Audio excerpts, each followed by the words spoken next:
ഞാൻ doctor Athira. Bed റിഡനായ ഒരു പേഷ്യൻറ്റിന് എങ്ങനെ CPR കൊടുക്കാമെന്നാണ് ഞാനിവിടെ കാണിക്കുന്നത്. ഇത് ബെഡ് റിഡനായ ഒരു പേഷ്യൻ്റാണ്. ഒരു ആക്സിഡൻ്റ് ആയിട്ട് കാലിന് പരിക്ക് പറ്റിയിട്ട് ബെഡ് റിഡനായി കിടക്കുന്ന ഒരു പേഷ്യൻ്റാണ്. ആ പേഷ്യൻറ്റിന് നമ്മളെങ്ങനെ CPR കൊടുക്കാമെന്നാണ് ഞാൻ കാണിക്കുന്നത്. ആദ്യം നമ്മൾ പേഷ്യൻ്റ് കോൺഷ്യസ് അല്ല, അപ്പോൾ നമ്മൾ തട്ടി വെച്ച് നോക്കാം. ഹലോ, കോൺഷ്യസ് അല്ല.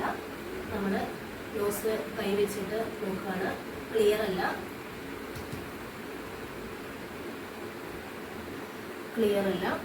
കാരോട്ടിഡ് പൾസ് ചെയ്ത് നോക്കുക. ഉണ്ട്.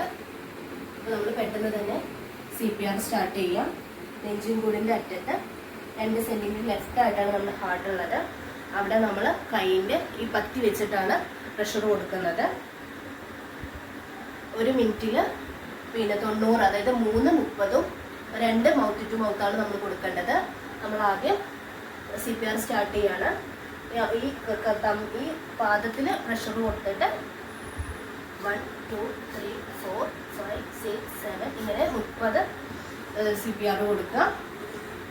കാലൊന്ന് പൊതിച്ച് വെച്ചിട്ട് മൂക്ക് ക്ലോസ് ചെയ്തിട്ട് 2 മൗത്ത് ടു മൗത്ത് കൊടുക്കുക. അങ്ങനെയാണ് നമ്മൾ ബെഡ് റിഡനായ പേഷ്യൻസിന് CPR കൊടുക്കേണ്ടത്.